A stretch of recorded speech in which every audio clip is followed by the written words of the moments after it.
Hello, friends. In my message to all y'all 2 weeks ago, I raised the point that the session and staff would be meeting on May 12th. We did so. I also promised that I would communicate the results of that meeting to you.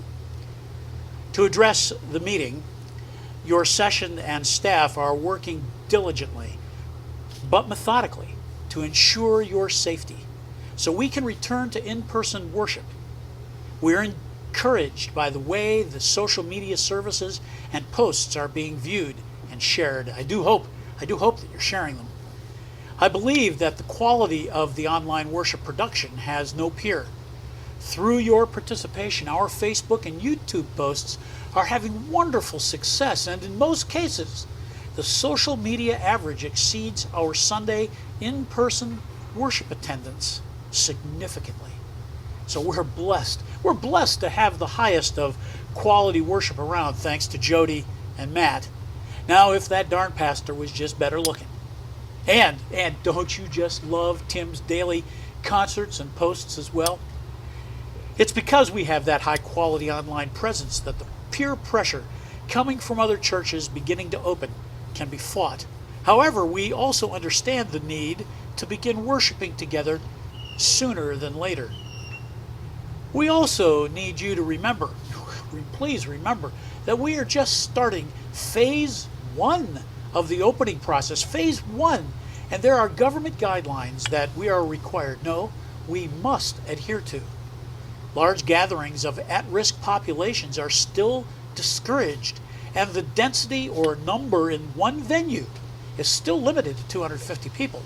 However, the biggest obstacle for you and I in the session is to cancel, and I quote, cancel gatherings of more than 10 people for organizations that serve higher risk populations. That's us.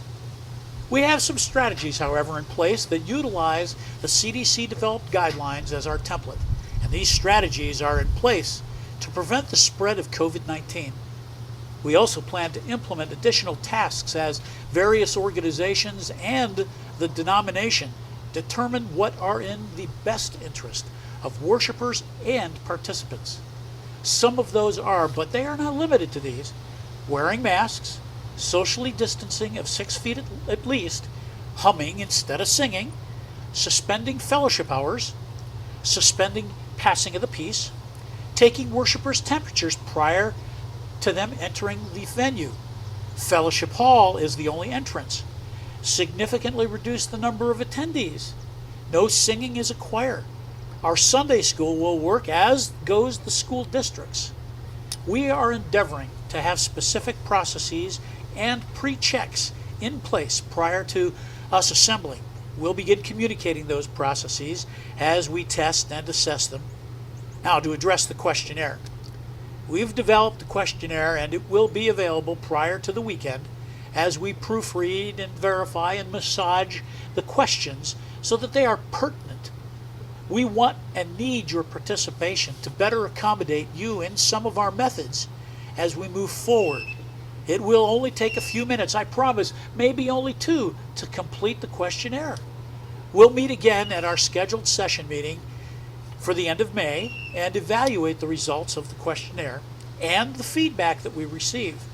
At that meeting, we will contemplate dates for soft openings just with session members to iron out the issues, the wrinkles that fell off during the execution of those openings, so that when you return, you can be confident that you will be safe, so that you can be excited to be back.